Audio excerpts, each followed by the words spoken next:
Itu adik-adik akan, mengerjakan kuis yang diselenggarakan di kampus besok ya. Jadi dari kuis itu Ibu ingin mengetahui ya kemampuan adik-adik secara fundamentalnya ya, secara pengetahuannya untuk, mata kuliah PLK itu seperti apa, seperti itu kan. Jadi tetap Ibu harus mengujikan.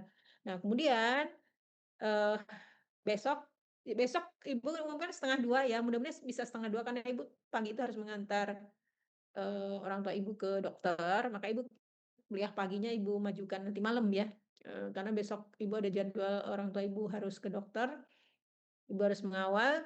Nah, jadinya yang, ikut pengendalian proses, mata kuliah itu, Ibu majukan nanti malam ba'da Isya ya. Nah, untuk yang besok mudah-mudahan Ibu udah selesai ya dari dokter, sehingga bisa 1:30 nanti kita di kampus, seperti itu.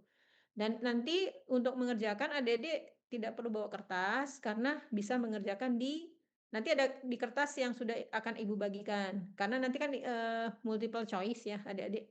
Ada multiple choice, ada essay. Jadi nanti adik-adik bisa langsung mengerjakan di apa, di kertas yang akan Ibu bagikan seperti itu ya. Nah itu untuknya besok sore. Nah untuk UASnya biar sekalian ya, biar Ibu nggak lupa.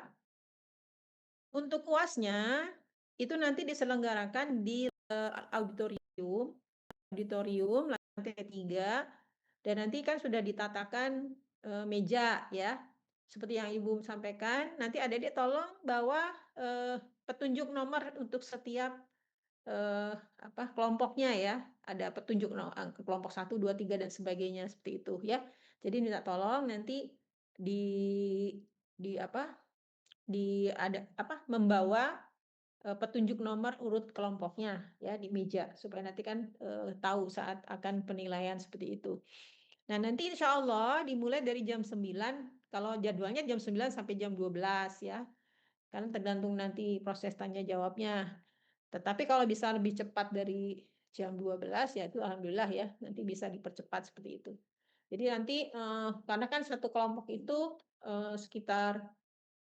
bisa sekitar 15 menit misalnya gitu ya. Kalau 15 menit kan Ibu kurang lebih butuh 15 kali 6, 60 menit itu kan berarti 4 kelompok kan. Nah, jadi ya memang sekitar 3 jam gitu kalau misalnya harus 15 menit kan, seperti itu. Nah, tapi nanti, kan tergantung ada yang cepat ada yang tidak ya. Jadi, waktu penyelenggaranya dari jam 9 sampai jam 12 hari Selasa di auditorium lantai 3 ya adik-adik. Jadi silakan nanti mempersiapkan maket dan sebagainya itu, sebelum jam 9 ya, kalau bisa 9 kurang seperempat gitu sudah sampai di, auditorium, sehingga nanti adik-adik bisa mempersiapkan, apa namanya, maketnya seperti itu, gitu ya. Itu untuk ujiannya, untuk ujian, expo-nya. Baik, kita mulai ya untuk, materi hari ini, Ibu akan share materinya.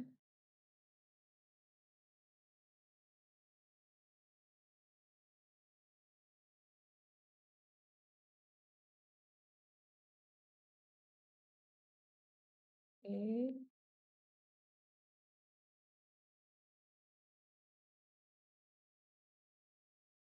Oke, adik-adik, ini adalah materi untuk keselamatan kerja, ya. Jadi hari ini kita akan membahas tentang prosedur keselamatan di laboratorium dan pabrik. Jadi, seperti yang Ibu sampaikan tadi, pengetahuan adik-adik tentang limbah, limbah B3, kemudian cara pengolahannya, kemudian tentang hazard resiko, ya itu tuh semua harus dipahami ketika kalian nanti sudah bekerja misalnya di industri kimia gitu ya. Bisa kerjanya nanti itu di lab, di laboratorium, dia sebagai, seorang, researcher nanti ya, dia kan harus melakukan research and development tuh kalau di industri. Atau juga mungkin kalian nanti bekerja di proses misalnya, di proses atau mungkin di, utilitas misalnya seperti itu ya. Nah itu berarti kan juga harus tahu tentang hal-hal yang tadi Ibu sebutkan, ketika semua itu akan kalian temukan di, ketemukan di area kerja kalian, ya proses kerja kalian seperti itu. Nah, jadi tentu apa yang sudah kalian, pelajari, kemarin-kemarin ya dari awal semester, itu harus kalian, pahami dan bagaimana cara menerapkannya ketika kalian harus melakukan K3, istilah mengikuti K3 di, area kerja kalian. Nah, sekarang kita membahas prosedur keselamatan di laboratorium maupun di pabrik ya. Nah, jadi keselamatan dan kesehatan kerja atau K3 yang seperti Ibu sampaikan ya sebelumnya. Jadi saat ini tuh semua industri apapun dan, tempat bekerja lah ya, tempat bekerja di, bidang apapun itu K3 itu menjadi sangat penting Adik-adik. Bahkan tidak hanya di industri kimia ya, industri-industri yang lain juga sama, K3 tetap ada, bahkan di perkantoran misalnya itu tetap ada K3. Jadi kenapa K3 itu sangat penting? Karena dengan pengetahuan K3, keselamatan dan kesehatan kerja itu kan akan terwujud ya, istilahnya tuh kondisi kerja yang aman, ya, yang sehat gitu ya bagi semuanya. Nah, karena kita ini fokusnya sekarang adalah di laboratorium kan ada di dalam pabrik ya, karena kan, industri kimia dan sebagainya, maka tentu K3 ini berhubungan dengan pemeliharaan laboratorium maupun tempat kerja ya, juga tenaga kerja yang baik. Jadi Eee, SDM-nya, adik-adik sebagai seorang yang akan melakukan kerja di area tersebut, itu juga harus memiliki pengetahuan K3 untuk adik-adik sendiri gitu ya istilahnya, supaya adik-adik bisa bisa bekerja secara nyaman, kemudian, tenang gitu istilahnya kan. Jadi melakukan pekerjaan itu dengan, lebih, tenang lah gitu ya, tanpa ada takut ini, takut itu gitu kalau misalnya kita tahu bahwa tempat ini sebenarnya itu ada bahayanya nih yang mengintai seperti itu kan. Nah, jadi kita harus mewujudkan, tempat kerja kita itu yang baik gitu ya. Nah, kemudian K3 ini setelah adik-adik tahu ya tadi, oh ternyata berhubungan dengan masalah pengetahuan limbah, pengetahuan bagaimana mengolahnya, pengetahuan bagaimana ada hazard dari suatu area dan sebagainya gitu ya adik-adik. Nah, adik-adik hal itu tidak hanya sekedar diketahui saja gitu ya. Tapi itu harus ditanamkan. Ditanamkan tuh lebih dari memahami ya. Jadi memahami itu kan sekedar paham, oh ya udah gitu misalnya. Tapi kalau udah ditanamkan tuh kalian sudah paham dan kalian terapkan gitu istilahnya itu. Jadi tidak hanya teoritis istilahnya kalau orang bilang ya. Jadi, apa yang sudah kalian pahami, oh harus begitu, itu ditanamkan, jadi diaplikasikan di lingkungan yang bisa kalian mengaplikasikannya seperti itu ya.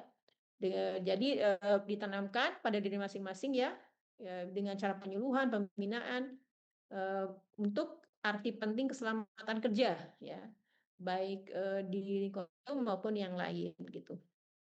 Nah, sekarang apa standar operasional untuk prosedur untuk K3 ya. Masuk. Standar prosedur untuk standar operasional prosedur untuk K3 itu adalah prosedur kerja K3, ya adik-adik ya, yang merupakan cara melakukan pekerjaan mulai awal hingga akhir yang didahului dengan penilaian risiko terhadap pekerjaan tersebut yang mencakup keselamatan, kesehatan kerja terhadap karyawan. Jadi standar prosedur K3 itu dilakukan bukan saat kita sudah masuk dan bekerja di situ, bukan. Tapi ketika kita akan melakukan pekerjaan kita di situ, gitu istilahnya ya. Nah, kalian harus bisa menganalisa. Jadi pekerjaan mulai awal hingga akhir tuh, apa saja yang akan saya lakukan di situ nanti, kerjaan saya. Nah, itu harus bisa adik-adik, melakukan itu seperti manajemen risiko itu kan. Jadi harus tahu dulu pekerjaan sampai kemudian kita setelah tahu, oh ternyata aktivitas di situ itu nanti saya harus melakukan aktivitas A, B, C, D, E misalnya. Nah, nanti adik-adik harus bisa menilai resiko-resiko hazard-hazard apa ada yang ada di situ gitu. Di aktivitas itu kira-kira hazardnya itu apa? Potensi bahayanya itu apa? Kayak gitu kan.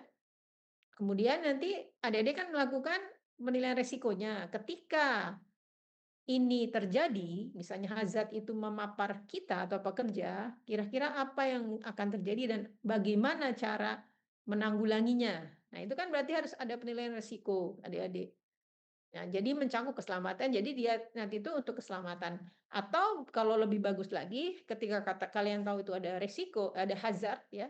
Oh, di aktivitas A, B, C, D, E itu ada hazard, maka kalian kemudian bisa mengetahui apa yang harus kita, kontrol atau kendalikan supaya kita tidak terpapar. Itu yang pertama dulu ya, pencegahan kan lebih baik daripada pengobatan ya istilahnya.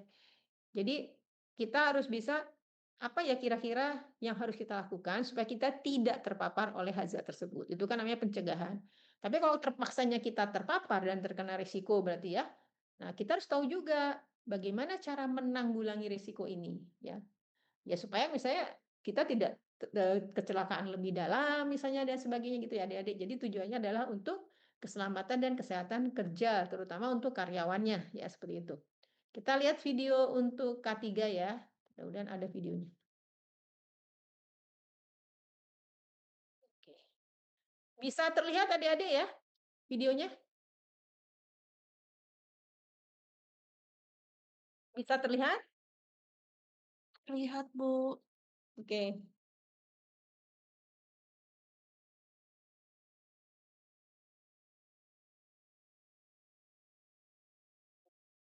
Nah ini, di lab ya.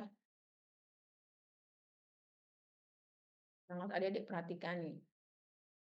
Nah coba lihat, dia bekerja di kamar asam tanpa menggunakan APD. Nah ini kan pekerjaan yang sangat ceroboh ya.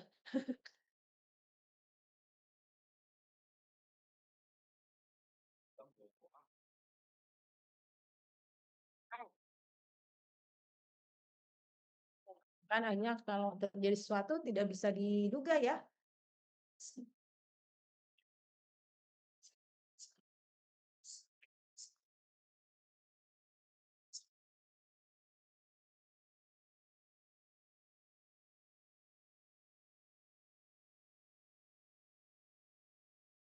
Nah ini yang seharusnya dipakai ketika kalian mau memanfaatkan atau menggunakan, barang cair yang berbahaya ya.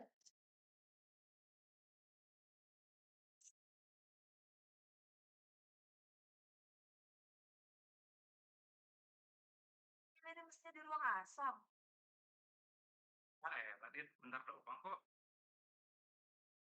Nah, jadi meletakkan asam atau basa kuat misalnya di ruang terbuka. Itu nggak boleh tuh kalian walaupun cuma sebentar ya.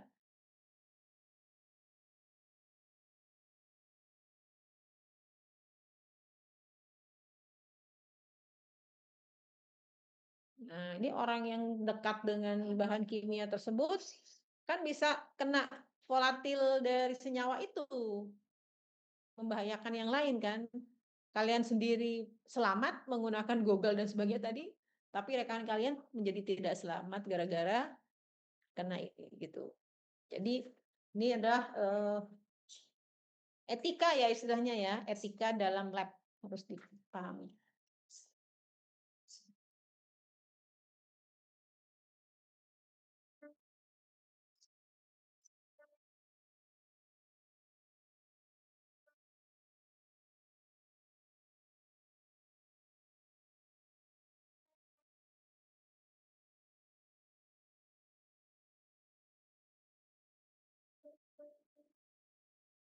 Nah, ya kurang lebih itu seperti adik-adik. Jadi dari video tadi itu adik-adik bisa lihat ya bahwa eh, kita tidak hanya harus memahami aturan dan sebagainya, tapi kita harus aplikasikan di diri kita. Karena K3 itu tidak untuk hanya diri kita aja ya adik-adik. Jadi mungkin kita selamat tadi ya, dia udah pakai Google, pakai apa masker dan sebagainya, tapi dia attitude ketika meletakkan atau menyimpan bahan-bahan yang berbahaya hanya memahami bahwa saya harus melindungi diri ketika akan melakukan kegiatan dengan bahan-bahan kimia yang berbahaya misalnya ya. Tapi dia tidak mempertimbangkan keselamatan orang lain kan. Nah, jadi dia meletakkan di mana-mana istilahnya kayak gitu. Nah, itu juga harus dipahami bahwa kan ada MSDS ya, adik-adik udah belajar MSDS. Jadi ketika kalian menggunakan bahan-bahan yang mungkin volatil ya, yang mudah menguap, mudah terbakar dan sebagainya itu kalau terpaksanya harus meletakkan dulu sementara kalian harus mengambil yang lain gitu ya. Itu ya nggak boleh di tempat terbuka, tapi harus di ruang asam ya.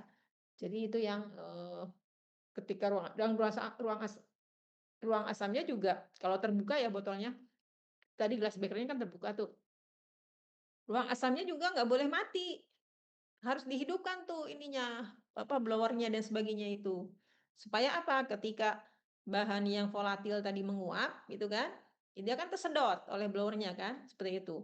Tapi kalau udah masuk ruang asam, kalian matikan blower-nya, sama aja ya, kalau menguap kan dia tetap berkeliaran di dalam kamar asam tersebut. Ketika misalnya pintu kamar asamnya sedikit dibuka kan bisa keluar dari situ. Nah, sehingga tetap aja bisa mencemari udara yang ada di sekitar situ. Nah, jadi maka aturan, itu tidak hanya sekedar dipahami, tapi dipraktekkan untuk dalam rangka apa, keselamatan diri kita, juga keselamatan orang lain. Ya, jadi kita ketika melakukan sesuatu itu harus juga mempertimbangkan keselamatan orang lain, seperti itu. Nah, sekarang kita lihat, eee, keselamatan kerja di laboratorium ya. Jadi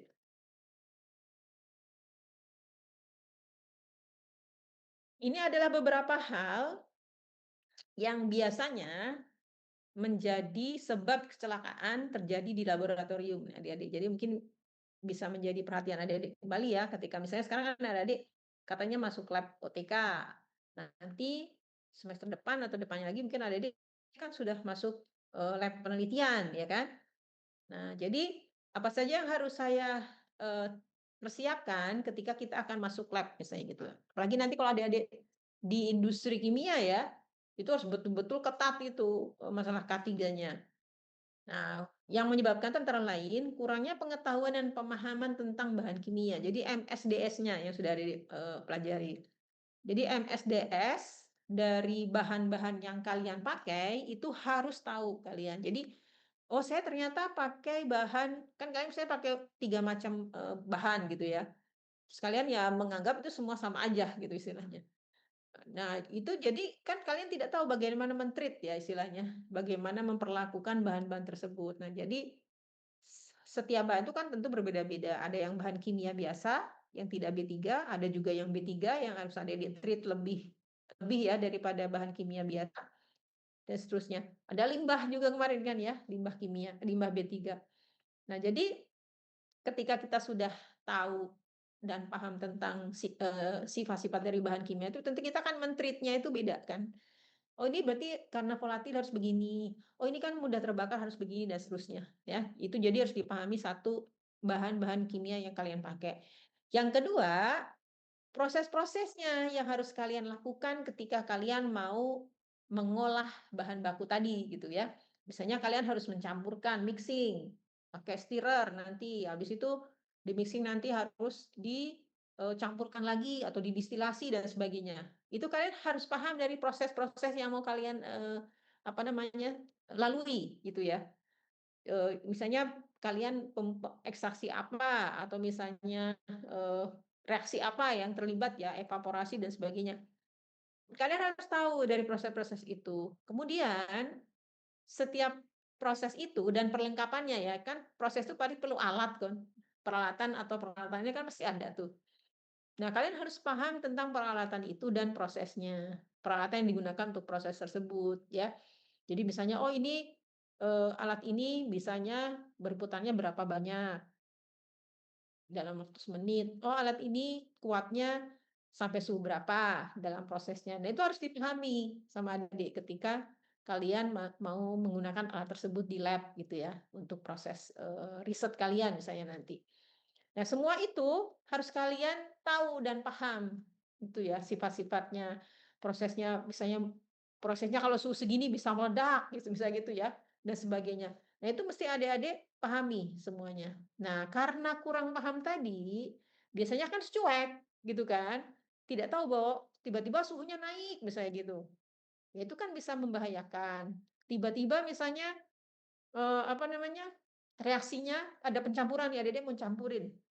Karena adik-adik tidak membaca, sifat dari bahan yang mau kalian campur, ya kalian menganggapnya ya asal pelan-pelan aja, padahal kan ada mungkin, komposisi yang tertentu yang tidak boleh yang bisa nanti menyebabkan dia misalnya reaktif gitu ya, saling bisa menimbulkan ledakan dan sebagainya. Nah itu jadi harus diketahui ya semua-semua itu supaya menghindari hal yang tidak ingin tadi. Yang kedua, kurang kejelasan petunjuk kegiatan laboratorium dan juga kurangnya pengawasan. Ya, jadi biasanya memang kalau di lab kita ya, di lab penelitian terutama, nanti adik-adik itu kan sudah dianggap dewasa, ada laboran setiap lab tuh ya, ada lab material, nanti kan ada lab material, lab pangan, ada juga lab, energi, kalau kalian masuk ke lab penelitian ya. Nah, di setiap lab tuh nanti akan ada orang, itu dia yang membantu kalian ya nanti proses penelitian misalnya nanti kalau di lab. Karena lab penelitian tuh kalian kan seperti berlatih bekerja di lab sendiri, mandiri gitu istilahnya. Nah, di situ tetap kalian juga harus ada mandirinya, jadi tidak boleh 100% tergantung dengan laboran ya. Nah, supaya kalian bisa mandiri, berarti kan tadi harus nomor satu pengetahuan dan pemahamannya harus dilakukan dengan baik, seperti itu ya. Nah, tapi ada juga mungkin yang menyebabkan kekeliruan dalam prosedur atau proses karena SOP penggunaan alat misalnya. Karena kalian misalnya menggunakan centrifuge, kalian menggunakan furnace, kalian menggunakan oven misalnya. Di situ tidak ada standar operasional atau instruksi kerjanya yang membuat kalian kan harus aware ya. Misalnya, oh ini tidak boleh dibuka pada saat apa, oh ini hanya bisa sampai suhu berapa, itu kan harus ada di setiap alat. Nah, kalau mungkin misalnya petunjuk petunjuk alat tersebut tidak jelas, tidak ada, ya itu bisa mungkin menyebabkan kecelakaan akhirnya kan seperti itu. Nah, jadi harus juga lengkap dari sisi SOP-nya. Kemudian juga mungkin kurangnya bimbingan terhadap siswa atau mahasiswa yang sedang melakukan kegiatan laboratorium. Makanya salah satu untuk antisipasi ya di kita itu adalah adik-adik ketika masuk ke lab penelitian nanti ya, karena kalau lab yang sekarang kalian sudah jalan OTIKA kan memang sudah berjalan kan istilahnya. Jadi kalian kan kemarin sudah tahu dan kalau lab, eee eee, praktikum itu biasanya kan ada, apa namanya, asisten. Nah, yang ikut membantu mengawasi kalian. Nah, kalau di penelitian nanti kalian tidak ada asisten, yang ada itu laboran tadi. Nah, jadi maka biasanya, ibu mensyaratkan ya, ketika kalian masuk lab itu harus me melakukan risk assessment, ya tadi yang kemarin sudah kita bahas ya. Jadi kalian harus mengisi form yang ada tentang proses kalian secara brief, secara, singkat. Nah, di bawah itu kalian harus menyertakan penjelasan secara detail tentang bahan baku kalian tadi nih, tentang bahan baku kalian, sifat-sifatnya bagaimana, tentang proses apa yang mau kalian lakukan. Jadi metodologi kalian itu seperti apa, gitu loh.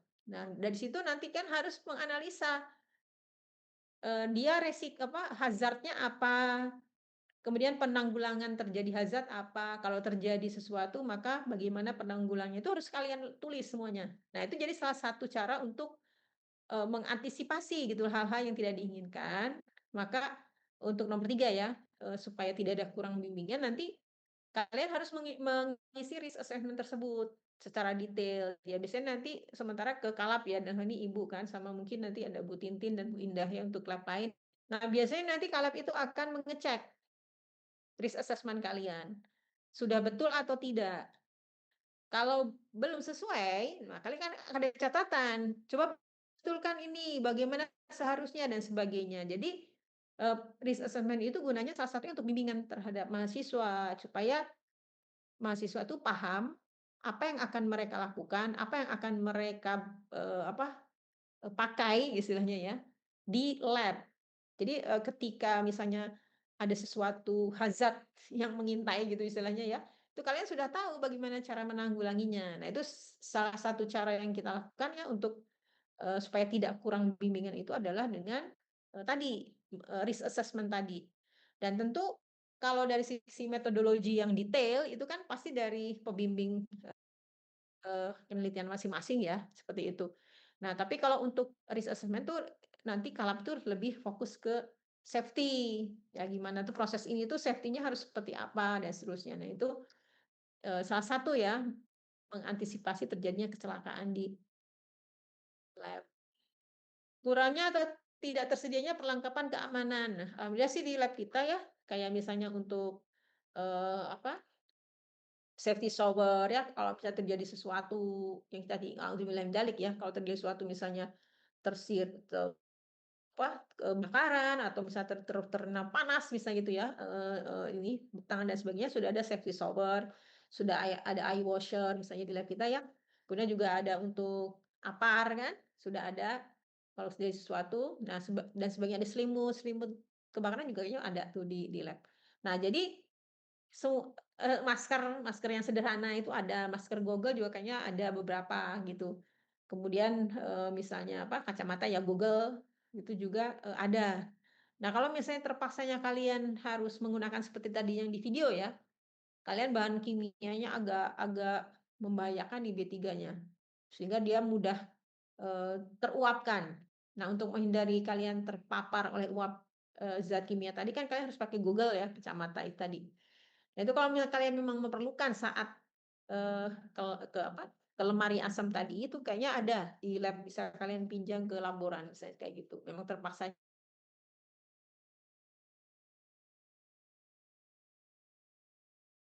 ya. Tapi hal yang harus kalian, itu masuk lab itu ya, eee, seperti apa, jas lab harus, kemudian, apa namanya,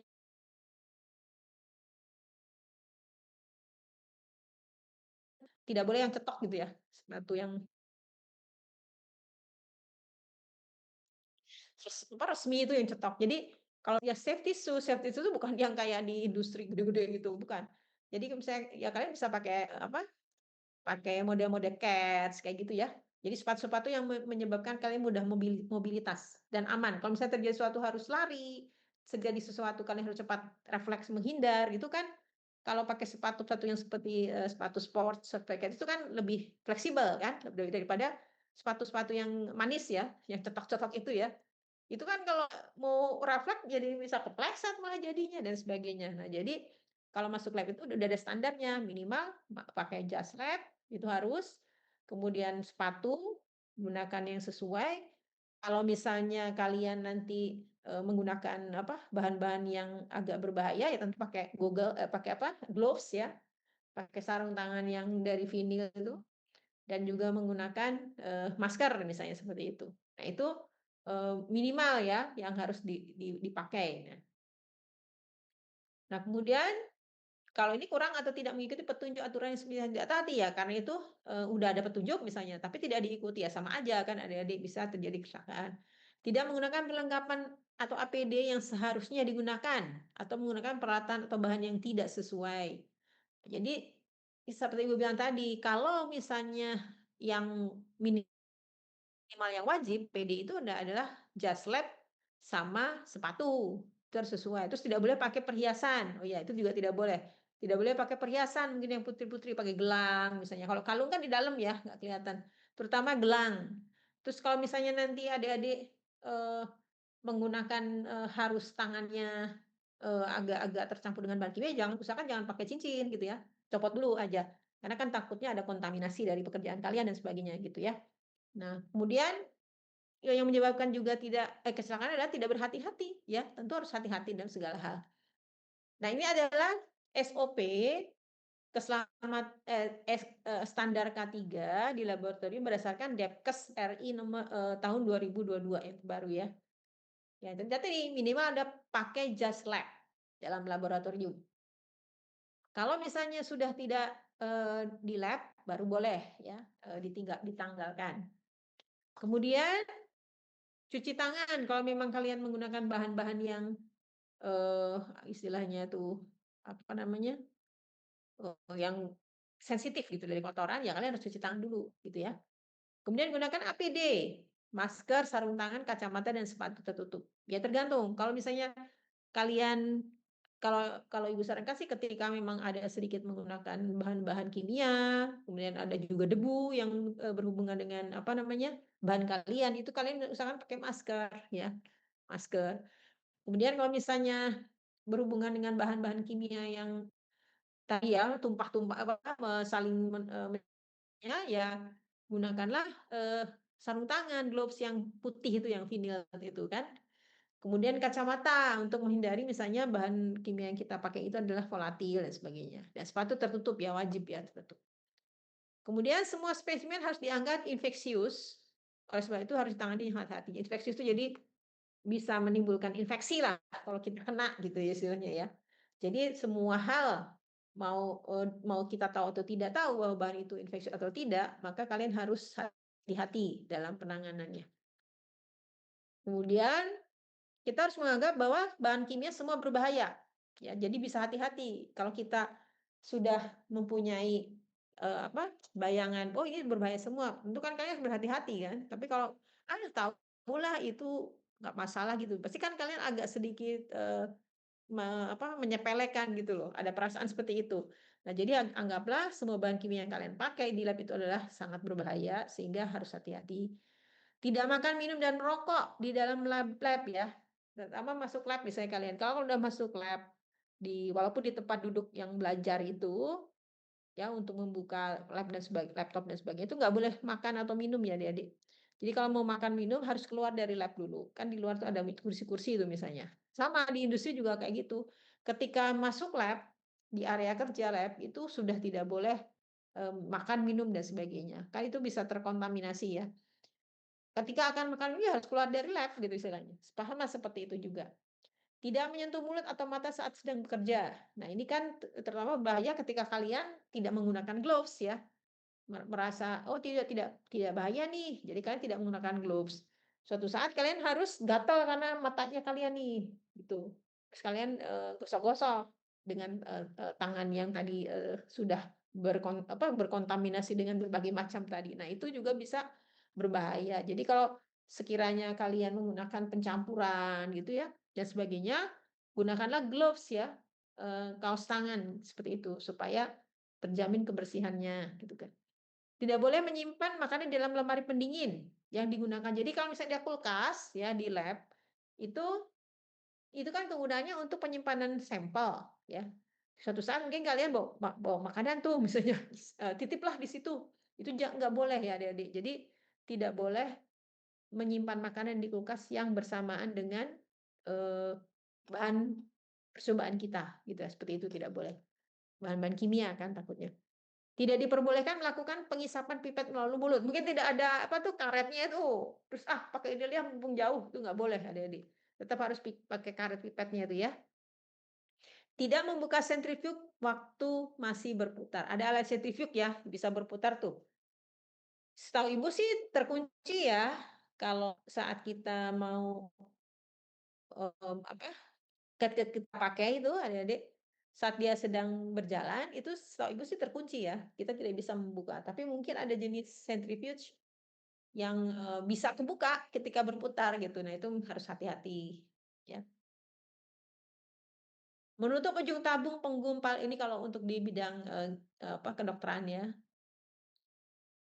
Nah, kemudian bersihkan permukaan tempat kerja atau meja setiap kali selesai bekerja dengan menggunakan larutan klorin. Kalau misalnya kotor ya, di situ kalian menggunakan beberapa bahan yang, berbahaya dan sebagainya. Jadi setelah ilangin bahannya, ya harus tetap dipel istilahnya dengan menggunakan larutan klorin 0,5% kan untuk antiseptik dan sebagainya. Pakai sarung tangan rumah tangga sewaktu membersihkan alat-alat laboratorium dari gelas, ya, supaya tidak pecah gitu ya. Untuk yang bahan-bahan tajam, menggunakan tempat anti tembus, anti bocor, kemudian ini terutama di industri, kedokteran ya, bahan-bahan limbah infeksi harus dipisahkan ya. Kemudian cuci tangan dengan sabun dan berikan desinfektan setiap kali selesai bekerja. Ya, jadi ini, mmm, apa namanya, untuk beberapa SOP di industri yang standar ya. Kalau misalnya di laboratoriumnya itu ada hal-hal lain yang memerlukan treatment beda, ya tentu harus ditambahkan di dalam SOP tersebut. Ini adalah SOP standar kan. Nah, semua orang harus paham ya standar 1 sampai 16 ini.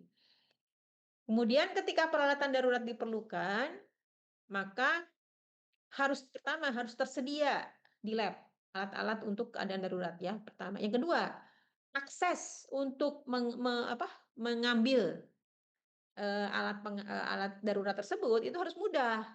Jangan mungkin diletakkan agak di tempat yang tersembunyi, harus berkelok-kelok dulu baru ngambil, nggak boleh. Jadi misalnya kan ada apa aja alat darurat, ada alarm kebakaran, alat dan bahan pemadam kebakaran, pancuran keselamatan atau safety shower ya, botol pencuci mata atau eye washer, kemudian pintu darurat, selimut kebakaran. Nah, itu harus ditempatkan di tempat yang mudah terjangkau, ya, semua ini untuk alat darurat. Kenapa? Jadi kalau terjadi sesuatu tuh nggak mencari dan di mana gitu ya. Jadi mudah mudah terjangkau dan mudah terlihat istilahnya. Dia orang tahu, langsung tahu, "Oh, kalau mau ngambil selimut kebakaran di sini. Oh, kalau mau, mau safety shower dan eye washer di sini," seperti itu. Jadi harus terlihat ya, tidak boleh terhalangi atau tersembunyi seperti itu. Nah, ini adik-adik adalah beberapa contoh, SOP tadi ya, yang ikuti. Jadi misalnya kenakan, pakaian lab atau jas lab, jerahan makan minum, barang pribadi, adik-adik nanti kan akan diberi loker ya. Ketika kalian akan masuk lab, kalian akan diberi kunci loker sama laboran nanti, ya setelah kalian diizinkan masuk lab. Nah, nanti semua tas kalian, misalnya terus kalian ada buku-buku, ada makanan juga mungkin kalian, simpan di situ, harus di loker tersebut ya. Jadi nanti ketika kalian selesai, baru bisa mengambil dari loker. Kemudian baca petunjuk dengan seksama sebelum memulai aktivitas. Jadi kalian misalnya hari ini mau melakukan penimbangan digital. Nah, kalian harus tahu bagaimana prosedur dari penimbangan digital. Sama ya, harus dijaga kebersihan dari penimbangan. Kadang-kadang kan kita harus menimbang bahan kimia, misalnya adik ya, cairan atau padatan misalnya, cairan atau padatan dan sebagainya. Nah, itu kalian juga harus mempunyai tanggung jawab untuk bisa memelihara alat yang ada di lab. Jadi kalau bisa, misalnya memasukkan bahannya itu ke tempat itu inilah, yang pantas gitu ya. Jangan yang ketika kalian bawa itu, bisa tumpah gitu istilahnya tuh, bisa tumpah. Ketika saat kalian mengambil dari, apa, dasaran dari timbangan digital ya, terus kalian miring, ada yang tumpah seperti itu. Nah, itu kan membuat apa, membuat kontaminasi pada alat timbang ya. Jadi nanti alat timbangnya bisa kotor, bisa korosif juga mungkin, atau basah dan sebagainya. Nah, jadi kalian setiap akan menggunakan alat yang kalian mau pakai, hari ini saya mau pakai, oven, hari ini saya mau nimbang. Kalian harus tahu cara kerja atau instruksi kerja dari masing-masing alat. Jaga kebersihannya juga harus, ya tidak hanya bisa melakukan kerja tapi tidak menjaga kebersihan, itu tidak juga. Jadi semua harus dibaca dengan seksama untuk memulai aktivitas pada alat apapun ya, pada proses apapun. Kemudian pantau penyiapan eksperimen dengan teliti. Ya, ketika kalian mau melakukan riset, siapkan barang-barangnya dengan teliti, misalnya di atas mejanya gitu kan kalian ya. Satu-satu dicek. Wadah, tempat sampelnya atau tempat bahannya, kemudian, alat yang akan dipakai, misalnya ada petrinya, ada piringnya dan sebagainya. Itu harus, disiapkan dengan, tertib ya istilahnya itu, supaya kan nanti juga rapi kalian kerjaannya. Yang kedua juga tadi, bisa tidak mengotori istilahnya ya, tempat-tempat di mana kalian akan bekerja di situ. Jaga kebersihan ya, tadi. Hati-hati menggunakan bahan kimia, alat kaca, dan peralatan. Tadi ya, menggunakan APD. Kemudian ketahui tempat alat keselamatan dan cara penggunaannya. Jadi yang terakhir yang Ibu bilang tadi, semua alat darurat itu harus terjangkau, harus terlihat, kemudian orang ketika menjangkau alat tersebut itu harus mudah. Itu namanya, syarat ya untuk, eee, alat keselamatan kerja.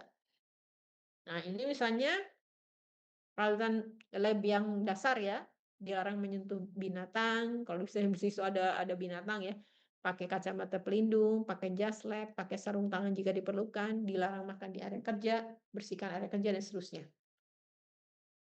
Nah, ini misalnya contoh dari peraturan laboratorium. Nah, ini ada gambaran dari APD ya adik-adik. Jadi alat pelindung diri di tempat kerja, ini ada helm pelindung kepala ya, pelindung telinga, earplug atau earphone.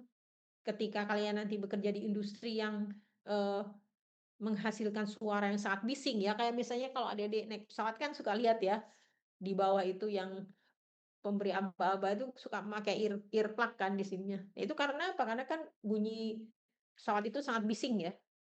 Nah, itu kan berarti, termasuk salah satu hazard ya, ketika hubungannya dengan pendengaran. Nah, sehingga maka harus dikasih, earplug itu, ya gunanya tadi untuk mencegah ya terjadinya, risiko tadi dan sebagainya.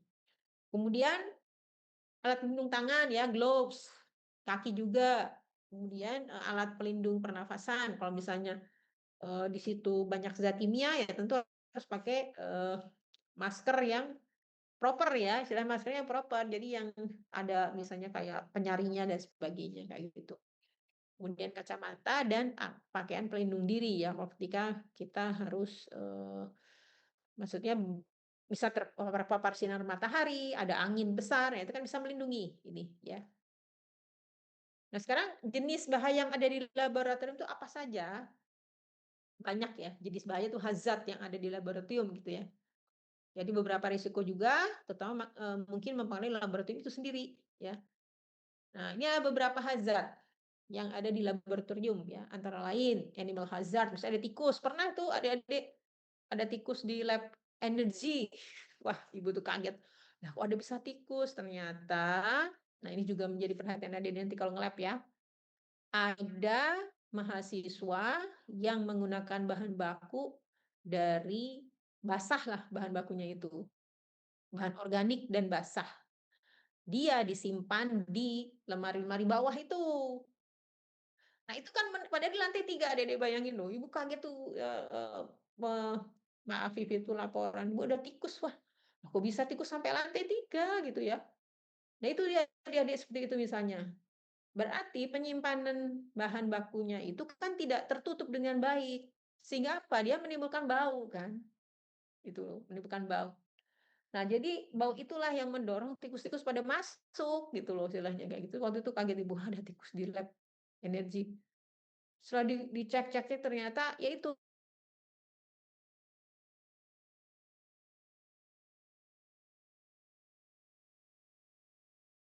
ya ke arah arah basah lah. Kalau biji-bijian aja kadang-kadang ini apa, mendorong tikus datang, karena bijian itu kan ada minyaknya, agak basah kan, seperti itu. Nah, jadi tolong disimpan dalam tempat yang tertutup, sangat tertutup gitu ya istilahnya itu. Terus dan rapi, jangan bruk-bruk gitu. Kemarin tuh banyak kali ya karung-karung apa misalnya gitu di bawah itu dan terbuka gitu lah adik-adik. Jadi itu bisa mendorong salah satunya hazardnya adalah animal animal hazard ini, tikus gitu, seperti itu. Nah, jadi nanti ada yang mungkin sekarang belum masuk lab misalnya ya, nanti akan masuk lab, tolong ketika bahan baku kalian itu berupa bahan makanan mungkin, atau mungkin bahan-bahan yang cenderung kan kita tahu beras aja kering ya, tapi beras itu kan juga tikusnya banyak ya, berarti apa ya, kayak gitu-gitulah adik-adik. Itu tolong disimpan di tempat yang baik. Misalnya kalian bawa kayak apa namanya tuh, toples gitu ya, toples tertutup, ataupun mau pakai plastik, dibuat berlapis plastiknya dan ditutup dengan sangat rapat. Supaya apa? Supaya tadi tidak menimbulkan ada animal animal hazard itu, ada tikus. Kan tikus kemudian apa efeknya kemarin itu, animal hazard itu, melakukan kerusakan, dia nyenggol alat, coba bayangin adik-adik. Ya kan dia lari-lari ya, di meja itu yang ada alat kaca kesenggol jatuh, ada gelas beker atau apa jatuh seperti itu. Nah itu kayak gitu adik-adik. Jadi hazard binatang ini kan kemudian bisa menimbulkan kecelakaan kan, istilahnya merusak alat dan kecelakaan. Nah jadi tolong nanti kalau adik-adik mulai masuk lab untuk penelitian, betul-betul dikenali bahan baku kalian, simpan dengan baik ya supaya tidak ada animal hazard. Sharp instrument hazard udah jelas ya, ketika kalian pakai pisau, pakai gunting gitu ya misalnya itu harus perhatikan dengan baik. Heat hazard kalau menggunakan pemanasan misalnya. Glassware hazard, penyimpanan gelas-gelas itu kalian harus benar. Kalau enggak kesenggol jatuh. Kalian yang tidak terlihat bisa nginjak, bisa luka dan sebagainya. Itu kan hazard berarti kan?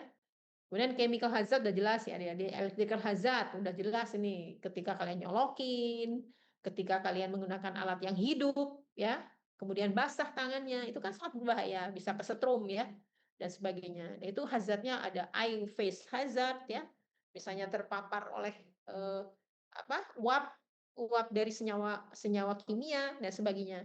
Fire hazard ketika menggunakan suhu tinggi ada percikan api itu harus apa harus dihafal itu sama adik-adik ya. Ada biohazard ya dari ini misalnya kalau pakai mikroba, pakai bakteri misalnya. Nah, itu kan di industri apa farmasi misalnya ya, itu harus hati-hati. Less radiation hazard, radioactive hazard kalau pakai radioaktif dan explosive hazard. Nah, ini hati-hati. Eksplosif tuh bisa menimbulkan kebakaran, bisa juga tidak, cuma ledakan duar gitu misalnya. Tapi itu kan terjadi misalnya salah satunya tadi Ibu bilang, kalian tidak hafal ketika zat A ditambah zat B, ketika misalnya dicampurnya suhunya ketinggian, itu bisa aja kemudian tadi eksplosif gitu loh, kreatif kan. Nah, jadi harus dihafal betul bagaimana prosedurnya, cara kerja kalian dan bahan baku yang kalian pakai, ya. Jadi ada batu, ada yang harmful, eksplosif, korosif kan, ada dangerous dan sebagainya. Nah, ini adalah jenis-jenis dari hazard ya. Nah, ini adalah beberapa keadaan darurat skala besar dan situasi sensitif. Sebentar Adik-adik. Udah jam berapa ini? Oh, udah jam 3 ya? Sebentar ya Adik-adik, sedikit lagi.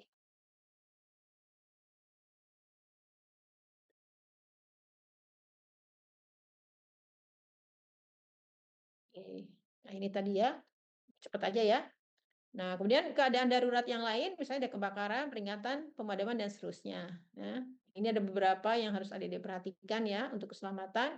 Bahaya hayati, ya misalnya pakai mikroorganisme itu harus diperhatikan. Adik-adik yang nanti bisa pakai fermentasi dan sebagainya, tolong diperhatikan. Bahaya kimia beracun, B3. Jelas rata-rata pasti pakai bahan kimia adik-adik kalau nanti masuk lab ya. Nah, itu perhatikan aja apakah bahan baku kimia saya termasuk yang hazard besar, hazardnya tuh berat atau kecil. Nah, itu harus diperhatikan. Nah, ini bahan kimia yang mudah terbakar dan sebagainya ya. Ini flammable, reaktif, eksplosif, dan sebagainya. Nah, limbahnya juga adik-adik mesti perhatikan limbahnya. Limbahnya itu bagaimana?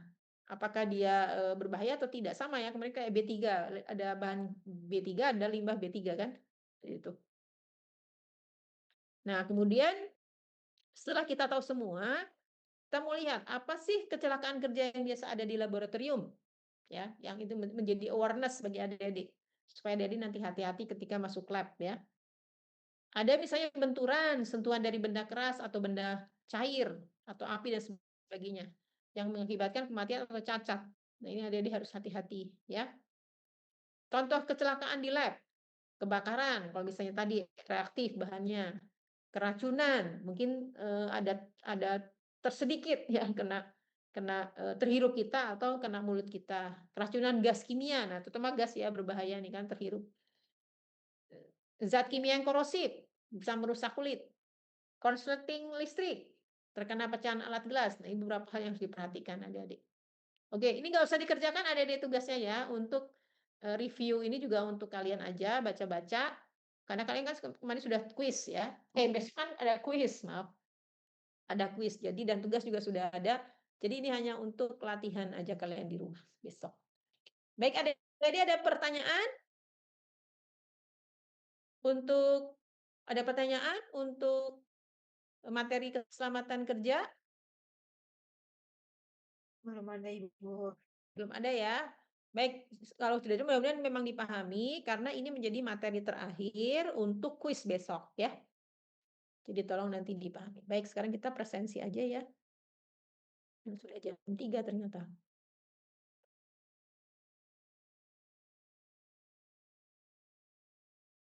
Sebentar adik-adik.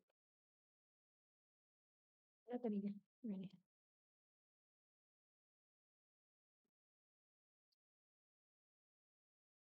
Baik, adik-adik silahkan untuk melakukan ini. Presensi silahkan.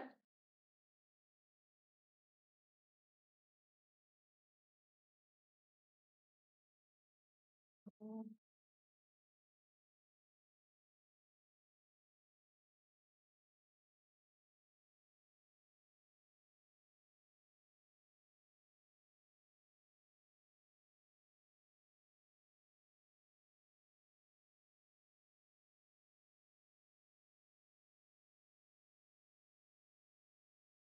Aji, tadi kelihatan Aji udah masuk.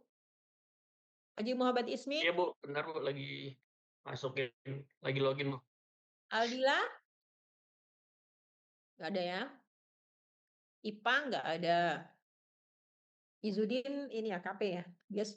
Izudin yang ingetin Izudin suruh ini ya yang temannya Izudin mengupload izin di NKMD karena penguploadan izin tuh hanya bisa per hari Ibu konfirmasinya. Jadi nggak bisa sekali izin terus minta diisikan lain pertemuan tuh nggak bisa. Jadi harus per pertemuan izinnya ya. Jadi Ibu baru bisa mengkonfirmasi izin kalian gitu ya. Jadi tolong nanti yang KP dikabarin kalau misalnya untuk mengajukan izin harus per pertemuan ya. Najwa, Hadir Ibu. Oh Najwa nggak bisa ya? Najwa ini oh sebentar. Ibu. Bentar Ibu nggak bawa ini lagi. Tadi ke slide sama Ibu itu kodenya. Oke nanti Ibu bacain di depan ya, yang tidak ini. Oke, Sahara, Salman, tadi kayaknya ada Salman. Hadir Ibu. Oke, kok belum? Belum Ibu, tadi mau login terus Ibunya udah slide. Oh, Ibu ke sini ya. Jadi, oke, Ibu langsung baca aja ya biar cepet ya. Coba langsung ke ini aja. Yang tidak hadir Ibu panggil. Biar cepet. Oke, kita ke Aldila. Aji belum ya? Ya, Bu. Oke. Kemudian IPA nggak ada. Izudin nanti disuruh izin ya dia. Najwa ya. Sahara? Nggak ada.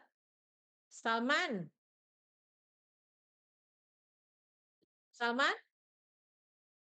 Hadir Ibu. Oh, oke. Hadir Bu. Hadir. Zahra? Hadir Ibu. Kemudian Ahmad Kamaludin? Hadir, Bu. Ahmad? Oke. Hazi? Aura? Hadir Ibu. Reski Setiawan?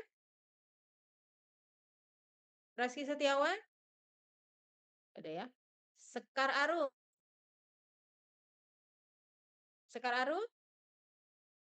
Ada. Agnia? Hadir Ibu. Oke. Kemudian terakhir Kansa sama. Oke. Kifa? Hadir Ibu.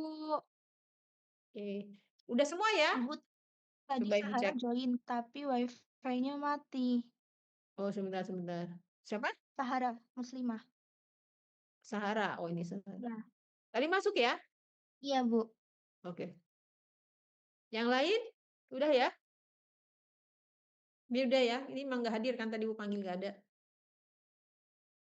Oke, kalau sudah semua, alhamdulillah. Baik adik-adik.